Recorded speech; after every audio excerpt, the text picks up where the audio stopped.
Igting po ng pamahalaang lungsod po ng Dagupan ang suporta naman para sa mga solo parents sa pamamagitan ng intake process para sa financial subsidy kahapon, Desyembre 1.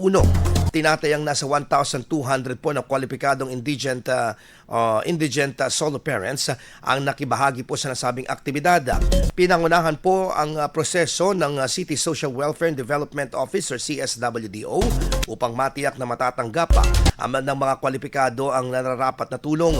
Ayon sa payag ng lokal na pamahalaan ng lungsod, layunin po nitong palakasin ang pagbibigay ng suporta at oportunidad para sa mga magulang na magulang na sabay na ginagampanan ng responsibilidad ng dalawang magulang para sa kinabukasan ng kanilang mga anak.